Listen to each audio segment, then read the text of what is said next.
Hello बच्चों, welcome to yogic class. और आज की क्लास में हम लोग प्रोबेबिलिटी का सबसे इंपॉर्टेंट कॉन्सेप्ट करने वाले हैं, दैट इज बेस थ्योरम। तो देखिए, मैं बेस थ्योरम को आपको बहुत सिंपल तरीके से बताने वाला हूँ with the help of a formula. तो देखो, सबसे पहले बेस थ्योरम में मैं आपको जो फॉर्मूला लिखवाऊंगा ना, मैं बहुत सिंपल तरीके से कराऊंगा। आपको पहले बताऊंगा इस फॉर्मूले के अंदर जितने भी टर्म्स मैं लिख रहा हूँ उनका मीनिंग समझाऊंगा सबसे पहले।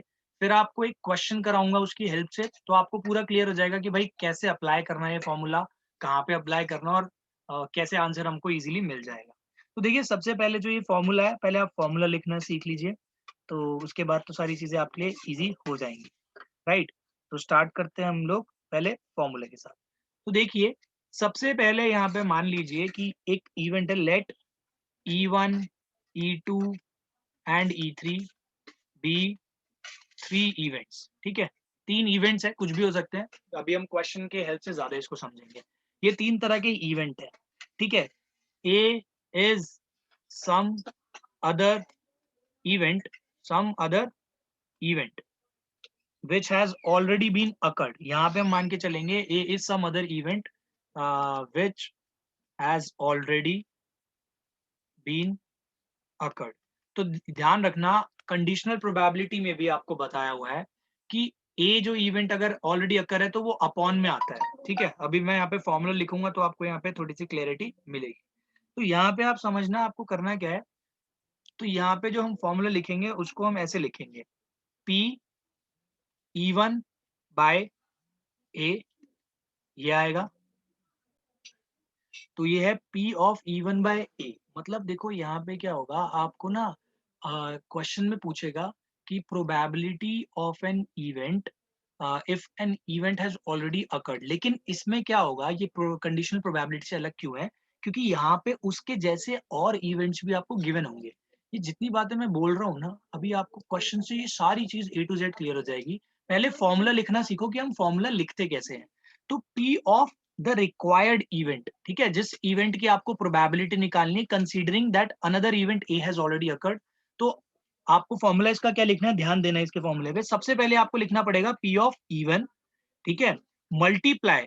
आपको ये चीज पता है, अगर यहाँ पे आप कंडीशनल वाली चीजें लिखते हो ना, तो यहाँ पे नीचे आएगा E1। ध्यान रखना, P of E1 into P of A upon E1 आएगा। ठीक है, क्योंकि जो यहाँ पे इवेंट होता है वही यहाँ पे नीचे कंडीशनल में माना जाता है। आपने ये चीज टोटल प्रोबेबिलिटी थ्योरम में भी सीखी हुई है। राइट। यहाँ पे उससे अलग क्या है, अब आपको क्या करना है, नीचे ना ये सारे इवेंट्स के साथ इस चीज को एज इट इज लिखना है, A बाय E1। और पॉसिबिलिटी क्या थी, P ऑफ E2, क्योंकि दूसरा इवेंट भी है ना, P of E2 into P of A upon E2, फिर plus P of E3 into P of, ये मल्टीप्लाई का ही साइन है, ठीक है यार, इसको ध्यान रखना, multiply A upon E3 as it is लिखना है। ठीक है, तो ये होता है आपका बेस थ्योरम का फॉर्मूला। अभी इसको मैं पूरा आपको और with the help of example clear कराऊंगा। लेकिन एक चीज का और ध्यान रखना, इसका एक चीज का ध्यान रखना, जरूरी नहीं है सिर्फ E1 के लिए आएगा। राइट, ये आ सकता है P of E2 by A is equals to, ये क्या आ सकता है आपका, अगर P of E2 by A हो तो सेम चीज है, जहां जहां पे आपने E1 वाला पार्ट लिखा है ना, वहां वहां पे E2 आ जाएगा, P of A upon E2। ये है आपका P of E1 into P of A by E1 plus P of, same आएगा डिनोमिनेटर, डिनोमिनेटर सेम आएगा। ठीक है, इस चीज का ध्यान रखना, P of E3, P of A by E3। Right, तो सिमिलर केस आपका P ऑफ E3 के साथ भी होगा, इस चीज को भी आपको ध्यान में रखना है। राइट, तो ये आपके फॉर्मूले बनते हैं बेस थ्योरम के। अब ये फॉर्मूला सबसे पहले आप लोग नोट कर लीजिए, इसको ध्यान रखना। अभी देखो क्वेश्चन में कैसे अप्लाई होगा ये। हाँ, तो स्टूडेंट्स, एक चीज का और आपको ध्यान रखना है, ये जो इवेंट मैंने यहाँ पे सिर्फ 3 ही लिए हैं, तो जरूरी नहीं है 3 इवेंट हो, 4 भी हो सकते हैं, 5 भी हो सकते हैं, 2 भी हो सकते हैं। ठीक है, तो उसी हिसाब से नीचे कम हो जाएंगे। अगर सिर्फ 2 इवेंट हुए E2 तक, तो ये भाई नीचे का सिर्फ E2 तक ही जाएगा, ये वाला पार्ट कट जाएगा। ठीक है, तो इवेंट्स कितने भी नंबर के हो सकते हैं, कितने भी इवेंट्स हो सकते हैं। राइट, तो आइए स्टार्ट करते हैं इसको। एक पहले मैं 2 इवेंट का केस लेके चलता हूँ ताकि आपका कॉन्सेप्ट क्लियर हो। आप आ जाइए, एग्जाम्पल नंबर 16 पे आ जाइए। देखिए, अब यहाँ पे ना एक चीज़ का ध्यान रखना, मैं आपको पूरा क्वेश्चन सॉल्व करना सिखा दूँगा। क्वेश्चन की जो लास्ट लाइन है ना, वो काफ़ी इम्पोर्टेंट होती है इसमें, ठीक है? तो सबसे पहले जब भी आप इसके क्वेश्चन अटेम्प्ट करोगे, सबसे पहला काम है आपको क्वेश्चन पूरा रीड करना है, ठीक है? बिना रुके। Bag 1 contains 3 red and 4 black balls, while another bag 2 contains 5 red and 6 black balls. One ball is drawn at random from one of the bags and it is found to be red. Find the probability that it was drawn from bag 2. अब आपको एक चीज का यहाँ पे ध्यान रखना है। आपको ये चीज तो पता चल गई कि भाई यहाँ पे दो बैग्स के बारे में बात हो रही है, राइट? तो ये दोनों बैग्स आप बना लो, ठीक है? ग्राफिकल प्रेजेंटेशन भाई करोगे तो आपके लिए इजी रहेगा। तो ये बैग 1 है आपका और ये बैग 2 है। तो बैग 1 के अंदर 3 रेड बॉल्स हैं एंड 4 ब्लैक बॉल्स हैं, और जो आपका बैग 2 है उसके अंदर 5 रेड हैं एंड 6 ब्लैक बॉल्स हैं। अब देखो क्वेश्चन में आगे क्या बोला है, one ball is drawn at random from one of the bags. अब यहाँ पे बेटा आपको ये तो नहीं बताया कौन से बैग से निकाला है इसने, ये तो आपको नहीं बताया, right? And it is found to be red. अब आप एक बात सोचिए, यहाँ पे आपको इवेंट एक गिवन हो गया, उसने ये नहीं बताया कि कौन से बैग से बॉल निकली है, बट ये जरूर बताया कि ball was found to be red, यानी ये आपका जो गिवन इवेंट हो गया। आपको मैंने बताया था ना, इसमें जो ए होता है वो गिवन इवेंट होता है। आपकी मर्जी, आप इसकी नेमिंग कुछ भी डाल सकते हो, बट अभी जो मैंने आपको फॉर्मूला लिखवाया था उसमें गिवन इवेंट को, जो ऑलरेडी अकर हुआ था, उसको ए से रिप्रेजेंट किया था। तो इस क्वेश्चन में आपको ये पता चल गया इवेंट ए कौन सा होने वाला है। तो इवेंट ए यहाँ पे होने वाला है, क्वेश्चन में बोले ना it is found to be red, तो ये हो गया event of drawing a red ball, simple, ये इवेंट। ठीक है, अब क्वेश्चन में पढ़ो आगे क्या लिखा है। बोले find the probability that it was drawn from bag 2। ठीक है, अब बैग 2 सेलेक्ट होना है यानी, तो अब आप यहाँ पे देखो पॉसिबिलिटी क्या थी। ए इवेंट के अकर होने की पॉसिबिलिटी किस किस केस में थी, या तो वो फर्स्ट बैग सिलेक्ट करता या वो सेकंड। ठीक है, यानी ये दोनों इवेंट्स बन जाएंगे इवन। इवन इवेंट क्या बन जाएगा आपका, इवेंट ऑफ सेलेक्टिंग, या फिर आप ये भी लिख सकते हो event that ball drawn from bag 1, एक ही बात है। इवेंट ऑफ सेलेक्टिंग बैग 1, और E2 इवेंट बनेगा आपका इवेंट ऑफ सेलेक्टिंग बैग 2। अब बेटा देखो कितना इजी हो जाएगा, आपको मैंने फॉर्मूला प्लॉट करना सिखाया था अभी। अब यहाँ पे क्वेश्चन में क्या बोला है, find the probability that it was drawn from bag 2, यानी E2 वाला निकालना है। तो आप क्या लिखोगे, P ऑफ E2। लेकिन इसमें एक चीज गिवन थी ना आपको, क्या, कि वो रेड बॉल है, तो आपको निकालना है P of E2 by A, यानी कि probability of getting a red ball, मतलब ये इवेंट, ये तो क्लियर है, गिवन है कि सेकंड बॉल सेकंड बैक से निकले, इसकी प्रोबेबिलिटी रिप्रेजेंट किसे करेंगे, P of E2 by A से। ठीक है, अगर आपने ये पता कर लिया ना बेटा, तो आपका क्वेश्चन पूरा सॉल्व हो जाएगा बहुत आराम से। अगर ये आपने गलत लिखा है, ये फॉर्मेशन गलत बनाई है, तो पूरा गलत हो जाएगा।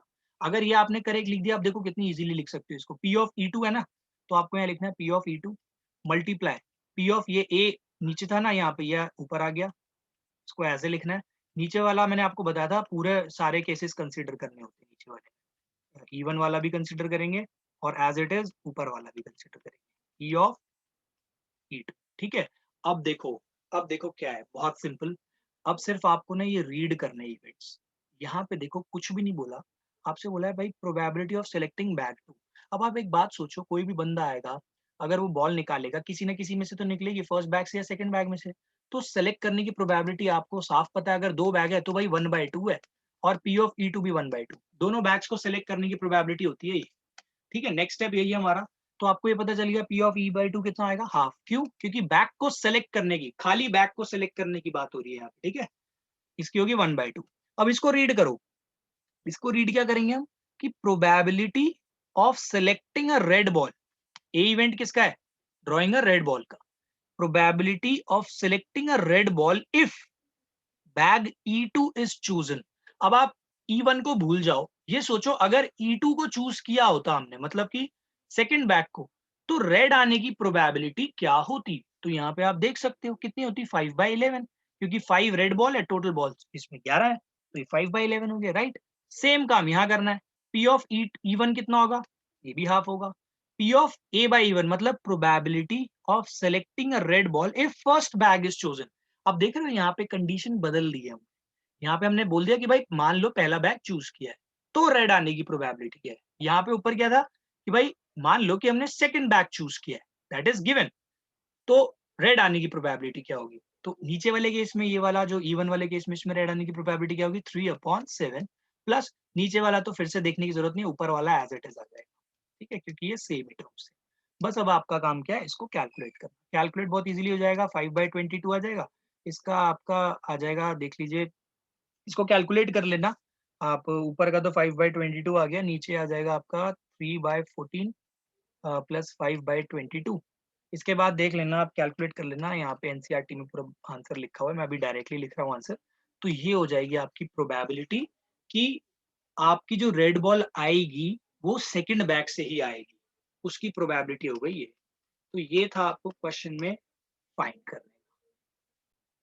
अब हम देखेंगे एग्जाम्पल नंबर 17। अब यहाँ पे देखिए क्या लिखा है, गिवन 3 आइडेंटिकल बॉक्सेस 1, 2 एंड 3। तो भाई चलो बॉक्स बना लेते हैं, 1, 2 and 3। This is first box, this is second and this is the third. Each containing 2 coins. अच्छा, सब में दो दो कॉइन्स है भाई। ठीक है, यानी कि यहाँ पे भी एक कॉइन, यहाँ 2 कॉइन है, 2 कॉइन, यहाँ पे भी 2 कॉइन्स है, यहाँ पे भी 2 कॉइन्स। ठीक है, आगे बोला है in box 1 both coins are gold coins. Okay, तो भाई यहाँ पे ऐसे कॉइन नहीं है सिंपल वाले। यहाँ पे बोला है कि भाई जो आपका बॉक्स 1 है उसके अंदर दोनों कॉइन है, मतलब 2 कॉइन तो सबके अंदर है। तो बॉक्स 1 के अंदर एक गोल्ड कॉइन है, एक रुक जाओ, sorry, in box 1 both coins are gold coins, यानी यहाँ पे एक और दोनों गोल्ड कॉइन्स है। बॉक्स 2 के अंदर बोथ आर सिल्वर कॉइन्स, यानी दोनों के अंदर ऐसे सिल्वर कॉइन्स है। ठीक है, and in box 3 there is 1 gold and 1 silver. Okay, एक गोल्ड है और एक सिल्वर, दैट इज सिंपल। आगे a person chooses a box at random and takes out a coin. देखो पिछले क्वेश्चन के सिमिलर है, वहां पे हमने बॉल निकाली थी, यहाँ पे कॉइन निकाल रहे हैं, लेकिन ये नहीं बताया कौन से बैग से निकाल रहे हैं, कौन से बॉक्स से निकाल रहे हैं, राइट। आगे बोला है a person chooses a box at random and takes out a coin if the coin is of gold. अब यहाँ पे आपको समझ में आ गया होगा कि भाई event of getting a gold coin वो आपका ए है। ए को मान लो event of getting a gold coin, क्योंकि क्वेश्चन में दे रखा है कि उसने फाइंड किया वो कॉइन है gold. What is the probability that the other coin in the box is also a gold. अब यहाँ पे देखो सिंपल सी बात है, यहाँ पे इसने थोड़ा सा आपको घुमाया। उसका कहना ये हो गया कि भाई अगर पहला कॉइन गोल्ड है तो आप प्रोबेबिलिटी बताओ कि दूसरा कॉइन भी गोल्ड होगा। पिछले क्वेश्चन में जो मैंने एग्जांपल 16 कराया था उसमें आपसे डायरेक्टली बोला था प्रोबेबिलिटी बताओ कि सेकंड बैग से आई होगी वो रेड बॉल। लेकिन यहाँ पे ना इनडायरेक्टली इसने आपको मतलब डायरेक्ट नहीं बोला उसने, एक तरह से आपसे बैग 1 के बारे में, बॉक्स 1 के बारे में प्रोबेबिलिटी। क्यों? क्योंकि अगर पहला कॉइन बेटा गोल्ड आया है तो सिर्फ बैग 1 ही ऐसा है जो आपको दूसरा कॉइन भी गोल्ड दे सकता है। ये तो इम्पॉसिबल हो जाएगा, यहाँ से तो निकल ही नहीं सकती। यहाँ से तो गोल्ड आने की प्रोबेबिलिटी 0 हो जाएगी। यहाँ से अगर पहला कॉइन आपने गोल्ड निकाली तो दूसरा तो भाई आ ही नहीं सकता। तो सिंपल सी भाषा में उसने आपसे बोलिया कि भाई प्रोबेबिलिटी बता दो भाई पहले बैग को सेलेक्ट करने की। तो आप E1 ले लोगे, event of selecting bag bag 1, ऐसे E2 इवेंट हो जाएगा बैग 2 के लिए, E3 इवेंट हो जाएगा बैग 3 के लिए। ठीक है, अब आप समझ गए होंगे इसको प्लॉट कैसे करना है। बस लेफ्ट हैंड साइड प्लॉट करना सीखो। हमें क्या निकालनी है कि प्रोबेबिलिटी की वो फर्स्ट बैग से निकला हो। तो यानी कि probability of getting it from first bag given that the first event of getting a first coin as gold. ठीक है, P E1 बाय A। तो ये क्या होगा आपका P of E1 into P of A upon E1 upon नीचे क्या होगा, सेम चीज लिखोगे आप, P of A by E1 plus P of E2, P of A by E2 plus P of E3 into P of A by E3। ठीक है, अब आपका काम बहुत सिंपल है। आप खुद सोचो अगर 3 बैग्स हैं तो किसी भी बैग से निकालने की प्रोबेबिलिटी क्या होगी, सिंपल 1/3 होगी। क्यों? क्योंकि 3 ही बैग है, सबको सेलेक्ट करने की प्रोबेबिलिटी इक्वली तो होगी। पी ऑफ E1 ले लो या पी ऑफ E2 ले लो या पी ऑफ E3 ले लो, इन सब की कितनी होगी 1/3। ठीक है, तो पी ऑफ E1 की जगह 1/3 लिखो। अब आप ये देखो, इसको रीड करना सीखोगे ना तो आप सीख जाओगे यहाँ पे कि निकालना कैसे है। आपको निकालना है प्रोबेबिलिटी ऑफ गेटिंग अ ए, मतलब गोल्ड कॉइन। गोल्ड कॉइन निकालने की प्रोबेबिलिटी अगर अगर फर्स्ट बैग सेलेक्ट करे, तो आप खुद सोचो यार, फुल होगी प्रोबेबिलिटी। अगर आप फर्स्ट बैग बॉक्स सेलेक्ट करते हो तो गोल्ड, क्योंकि गोल्ड कॉइन्स ही है उसमें, तो 100% वही निकलेगा, तो ये तो 1 हो जाएगा। आप साइड में हमेशा लिखना P of A by E1 is equals to 1। Similarly P of A by E2। अब आप एक बात बताओ, अगर ये सेकंड बॉक्स सेलेक्ट करता है तो क्या चांसेस है गोल्ड निकलेगा? 0, क्योंकि इसके अंदर तो गोल्ड कॉइन ही नहीं है, तो 0/2 हो जाएगा। ठीक है, ऐसे P of A bye E3 करेंगे तो भाई देखो, सेलेक्ट करने की क्या चांस है, हाफ हाफ चांस है, आधे आधे चांस है, क्योंकि थर्ड बैग सेलेक्ट करते हैं तो हाफ हाफ चांस है। बस अब इन सारी वैल्यूज को आपको यहाँ पे पुट करना है। P of A by E1 कितना 1, ये 1/3 इंटू 0 हो जाएगा आपका। फिर नेक्स्ट 1/3 इंटू 1/2 हो जाएगा, तो ये कितना आ जाएगा आपका 1/3 अपॉन नीचे 1/3 प्लस 1/6। तो अब आप इसको कैलकुलेट कर लेना, तो ये आपका आ जाएगा लाइक 1/3, ये 9/18 दैट इज 1/2, तो ये आ रहा है 2/3। ठीक है, हमेशा बेटा एक चीज का हमेशा ध्यान रखना, आप अपना फाइनल आंसर कंफर्मेशन कैसे करना, बेटा कभी भी 1 से ऊपर ना आ जाए प्रोबेबिलिटी। ये तो सबसे बेसिक रूल है, ये 8th क्लास में भी सिखाया जाता है। तो कभी कभी बच्चे क्या करते हैं, इतना बड़ा क्वेश्चन सॉल्व करने के चक्कर में थोड़ा सा ऊपर नीचे की गलती कर देते हैं, ऊपर न्यूमरेटर बड़ा आ रहा है डिनोमिनेटर छोटा, तो वहीं गड़बड़ हो गई। बेशक यहाँ तक सही किया बट फाइनल आंसर गलत, तो भाई मार्क्स फालतू के कटवाओगे आप। तो हमेशा कंफर्मेशन रखना कि भाई ये लेस देन 1 ही होगी, चाहे कैसी भी प्रोबेबिलिटी निकाले। So this is your final answer. अब बच्चों हम लोग एक इम्पॉर्टेंट एग्जाम्पल पढ़ेंगे, एग्जाम्पल नंबर 18। इसी से रिलेटेड आपको क्या कहते हैं, एक्सरसाइज में भी क्वेश्चन मिल जाएगा। अगर आप ये क्वेश्चन कर लेते हो तो मतलब आपकी बेस थ्योरम को लेके अंडरस्टैंडिंग बहुत हद हद लेवल तक क्लियर हो जाएगी, काफी हद तक क्लियर हो जाएगी। ठीक है, तो इस एग्जाम्पल 18 को समझिए। इसमें क्या लिखा है, suppose that the reliability of a HIV test is specified as follows. देखो पहली बात मैं आपको समझाता हूँ, ये HIV टेस्ट की रिलायबिलिटी का मतलब ये होता है, बेटा हम कोई भी टेस्ट कराते हैं ना, उसकी रिलायबिलिटी होती है। मतलब कि कभी कभी क्या होता है कि बंदे को HIV है, मैं एक HIV का ही एग्जाम्पल दे रहा हूँ, बंदे को HIV है बट उसने जो टेस्ट कराया ना, शायद वो नेगेटिव शो कर दे। This is a possibility. ठीक है, ऐसे ही मान लो किसी बंदे को नहीं है और उसका पॉजिटिव आ जाए, लेकिन उसकी प्रोबेबिलिटी बहुत लो होगी। ठीक है, कि किसी को नहीं है HIV बट उसने टेस्ट कराया, उसका HIV निकल गया, तो ऐसा भी हो सकता है।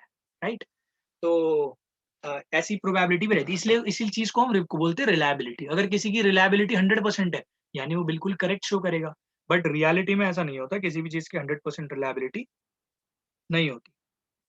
तो इसमें पढ़ो क्या लिखा है, ऑफ पीपल हैविंग HIV।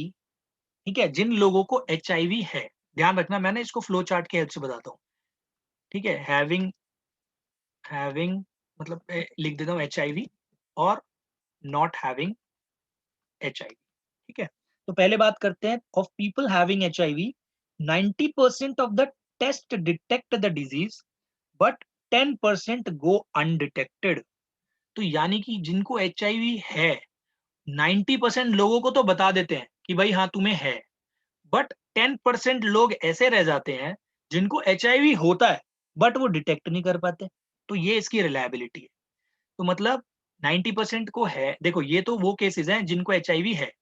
ठीक है, इन सबको HIV है, इसको भी, लेकिन इसको बता रहे हैं कि हाँ भाई 90% लोगों को बता रहे हैं कि हाँ भाई तुम्हें हो गया, लेकिन ये अनरिलायबल हो गया। मतलब इन 10% लोगों को बोला कि भाई तुम्हें नहीं है, ठीक है, लेकिन उनको है HIV। Next, of people free of HIV, 99% of the tests are judged HIV negative। Negative का मतलब वही हो गया, इसमें 99% को बोल रहे हैं हाँ भाई तुम्हें नहीं है। ठीक है, ये हम बात कर रहे हैं जिन लोगों को HIV नहीं है, तो उनको बताया 99 को तो यही बताया जा रहा है कि आपको नहीं है, बट बाकी बचे 1%। आगे पढ़ो, but 1% are diagnosed as showing HIV positive. इनमें से 1% को ऐसा बोला जा रहा है भाई तुम्हें है, बट रियलिटी में उन्हें नहीं है। तो आई आई होप आपको ये चीज समझ में आई होगी कि केसेस क्या है, किसी को HIV है, किसी को नहीं है। जिनको HIV है उनका हमने टेस्ट कराया, मान लो 100 बंदों का कराया, तो उनमें से 90% को क्लियर कर दिया हाँ भाई तुम्हें है, और 10% को बोला भाई तुम्हें नहीं है, बट उन्हें था। Second case, not having HIV, तो फिर उन लोगों को बुलाया जिनको HIV नहीं है। उनमें से 99% लोगों को बोल दिया, टेस्ट किया कि भाई तुम्हें नहीं है, लेकिन 1% जिनको नहीं भी था उन्हें बोल दिया भाई तुम्हें है। यानी कि टेस्ट रिजल्ट में कुछ पंगा है, ठीक है? यानी कुछ ना कुछ गड़बड़ है या नॉट रिलायबल है। आगे पढ़ो क्वेश्चन को क्या लिखा है। From a large population of which only 0.1% have HIV। अब यहाँ पे ध्यान रखना, आपको क्या दे रखा है इसने कि क्या कहते हैं HIV कितने को है, मतलब सिर्फ 0.1% लोगों को है HIV। 1% selected at random. अब देखो ध्यान रखना, HIV कितने, जो जितने भी पॉपुलेशन है उसमें से 0.1% को HIV है, ठीक है? तो बेटा इसकी प्रोबेबिलिटी अगर हम लिखेंगे ना तो 0.1% को कैसे लिखते हैं, 0.1 अपॉन 100। ऐसे ही इसको जब प्रोबेबिलिटी वाले पार्ट को हम लिखेंगे तो इसको लिखेंगे 90 अपॉन 100। इसको जो लिखेंगे ये होएगा 10 अपॉन 100, ये 99 अपॉन 100, ये आपका 1 अपॉन 100, ठीक है? हम इसको फ्रैक्शन में करेंगे। ये पूरी पॉपुलेशन में से इस प्रोबेबिलिटी, ये प्रोबेबिलिटी है कि जिस बंदे को हमने सेलेक्ट किया उसको HIV है, उसकी प्रोबेबिलिटी होगी ये, क्वेश्चन में गिवन है, ठीक? आगे क्या बोला है? 0.1% have HIV, 1% is selected at random, given the HIV test and the pathologist reports him or her as HIV positive। अब यहाँ पे ध्यान देना, यहाँ पे आपको क्या बता दिया कि भाई उसको उसका जो टेस्ट रिजल्ट आया ना वो तो भाई पॉजिटिव आया है, ठीक है? यानी कि पहला इवेंट देखो, गिवन क्या हो गया कि टेस्ट रिजल्ट पॉजिटिव है, this is given, right? This is given कि टेस्ट रिजल्ट आपका पॉजिटिव है, तो आप लिखोगे ए इवेंट हो गया, event of getting a positive test result, ठीक है? इसका HIV का। हाँ, तो ये आपका इवेंट है, event of getting a positive test result. अब इसका एक चीज का ध्यान रखना बेटा, ये नहीं बोल रहा मैं कि उस बंदे को है, ठीक है? ये इवेंट ये गिवन नहीं है कि उस बंदे को है, इवेंट ये है कि उसका टेस्ट रिजल्ट पॉजिटिव आया है, ठीक है? तो उसमें वो केस क्या है, या तो ये भी हो सकता है या फिर ये भी हो सकता है। आपको अगर याद हो मैंने बोला था HIV जिसको है उसके 90% लोगों का टेस्ट रिजल्ट पॉजिटिव आया है, या नॉट हैविंग HIV में 1% लोगों का टेस्ट रिजल्ट पॉजिटिव आया है। तो इन दोनों में से कुछ भी हो सकता है, ठीक है? अभी हमें नहीं पता क्या है, अभी आगे बढ़ते हैं। इसको 1% is selected at random given the HIV test and pathologist reports him her as HIV positive. What is the probability that the person actually has HIV? तो आपको एक इवन इवेंट बनाना पड़ेगा और ये लिखना पड़ेगा event that a person is having या suffering from HIV, ठीक है? तो बेटा एक बात का ध्यान रखना, इसमें आपको दूसरी पॉसिबिलिटी अपने आप बनानी पड़ेगी। कैसे? अगर इसमें दूसरा इवेंट क्या बन सकता है, या तो उस बंदे को रियलिटी में होगा या फिर नहीं होगा, सिंपल। तो दूसरा क्या बनेगा, event that a person is free from HIV। बस दो ही केसेस हो सकते हैं ना, कि देख रहे हो एक को HIV है, एक को नहीं है। अब बेटा ध्यान रखना है आपको, अब देखो क्वेश्चन को लेफ्ट हैंड साइड बस प्लॉट करनी है आपको। क्वेश्चन फिर से पढ़ सकते हो आप, what is the probability that the person is actually having HIV, यानी आपको क्या निकालना है, हैविंग HIV यानी P ऑफ इवन। लेकिन उसने क्या बोला, एक चीज गिवन कर दी कि भाई उसका टेस्ट रिजल्ट तो पॉजिटिव, तो लेफ्ट हैंड साइड आपकी बन गई, तो देखो राइट हैंड साइड तो इजीली प्रिपेयर हो जाएगी आपकी। ये आपने सीखा ही हुआ है, या आप लेफ्ट हैंड साइड से राइट हैंड साइड को आराम से प्लॉट कर लीजिए, ठीक है? P of E2 into P of A by E2 इतना आ गया। अब बस काम खत्म हो रहा है हमारा। ये जो E1 है, event of having, event that a person is having HIV, तो ये कहाँ से निकलेगा बेटा, ये क्वेश्चन में दे रखा है आपको। आपको मैंने बताया था कि क्वेश्चन में बोल रहा है कि 0.1% लोगों को HIV है, तो बेटा ये प्रोबेबिलिटी बन गई कि HIV होने की। HIV होने की प्रोबेबिलिटी क्वेश्चन में कितनी दे रखी है 0.1/100, यानी 0.1% लोगों को HIV है, यानी कि अगर उसको हम प्रोबेबिलिटी में निकालेंगे 0.1% को तो 0.1/100, 0.1/100 राइट इनटू, अब बेटा इसको रीड करना इंपॉर्टेंट है। यहाँ पे अब हम ये मान रहे हैं कि उसका टेस्ट रिजल्ट, यहाँ पे हम ये मान रहे हैं कि भाई कि बंदे को HIV है, ठीक है। अगर उसको HIV है, देखो इवन नीचे है ना, यानी कि हम मान के चल रहे हैं उसको HIV, यानी हम इस ब्रैकेट में आ गए, इसको आप भूल जाओ। तो अगर इसको HIV है तो क्या प्रोबेबिलिटी है कि उसका टेस्ट रिजल्ट पॉजिटिव आएगा, और ये क्वेश्चन में दे रखा है आपको कि अगर उसको HIV है और टेस्ट रिजल्ट भी पॉजिटिव हो, ऐसे चांसेस है 90%, 90/100। तो ये जो 90% है ना बेटा, ये आपका बन गया क्या कहते हैं, event that his test result is positive considering कि उसको HIV है, यानी इवेंट इवन है। तो ये आपका क्या बन गया 0.1/100, और ये P of A by E one question में ही दे दिया आपको 90/100। अगर उसको HIV है तो 90% उसका टेस्ट रिजल्ट पॉजिटिव आएगा, तो 90/100, ठीक है। अब नीचे वाला ये वाला पार्ट तो आपको सेम लिखना पड़ेगा, ठीक है। दूसरा केस P ऑफ E2, अब अगर पॉपुलेशन में 0.1% लोगों को है तो कितने परसेंट लोगों को नहीं है, 99.9% लोगों को नहीं है। तो आप इसको क्या लिखोगे 99.9/100 into P of A by E2। अब यहाँ पे क्या है, अब हम मान के चल रहे हैं कि उसे नहीं है, तो कौन से ब्रैकेट में आ गए हम लोग, नॉट हैविंग HIV। तो नॉट हैविंग HIV में पॉजिटिव होने का कितना चांस है, तो उसने कहा 1%। 99% को तो बोल देंगे कि तुम्हें नहीं है, 1% को बोलेंगे हाँ भाई पॉजिटिव है। क्यों, क्योंकि हमको यही तो निकालनी है यहाँ पे, P ऑफ A मतलब probability of being positive tested if the person is not having an HIV, मतलब P ऑफ E2, ठीक है। तो ये कितना आ जाएगा आपका 1/100, बस ये था। अब यहाँ पे बस आप एक गड़बड़ मत करना, सिंपल सी बात बताता हूँ, ये डिनोमिनेटर डिनोमिनेटर सारे कैंसिल हो जाएंगे, इसके न्यूमरेटर का जो डिनोमिनेटर है और जो डिनोमिनेटर का डिनोमिनेटर है, ये सारे 100 ना कॉमन आके कैंसिल हो जाएंगे, मैं इसको अलग से करके नहीं दिखा रहा, ठीक है। यहाँ से 10,000 कॉमन आएगा, यहाँ से 10,000 आ जाएगा मल्टीप्लाई होके, ऊपर वाले 10,000 से कैंसिल हो जाएगा। 19 कर लेना भाई, ये आपका आपका आ जाएगा 9, नीचे ये आएगा 9 प्लस 99.9। तो अब आप इसको कैलकुलेट कर लीजिएगा, ये आ जाएगा 9 अपॉन देख लेना है कितना होता है 108.9, यहाँ से अगर आप 0 ऊपर भेज दोगे तो ये 90/1089 आ जाएगा। This is your final answer. तो बच्चों आई होप आपको ये बेस थ्योरम काफी क्लियर हुआ होगा इस एग्जाम्पल की हेल्प से भी। अगर आपको ये वीडियो अच्छी लगी हो please share it with your friends, hit the like button, also hit the bell icon. अगर आपको कोई अभी भी डाउट आता है इस प्रोबेबिलिटी चैप्टर में, प्लीज कमेंट करके मुझे बताइए, हो सकेगा तो मैं आपके उस डाउट पे एक वीडियो बना दूं इफ इट इज नेसेसरी। तो आई होप आपको ये सारी चीजें क्लियर हो गई हो। अगर आप चैनल पे नए हो तो इस चैनल को सब्सक्राइब करना ना भूलें, और हाँ इसको रिकमेंड करो अगर आपको ये वीडियोस अच्छी लग रही हैं तो।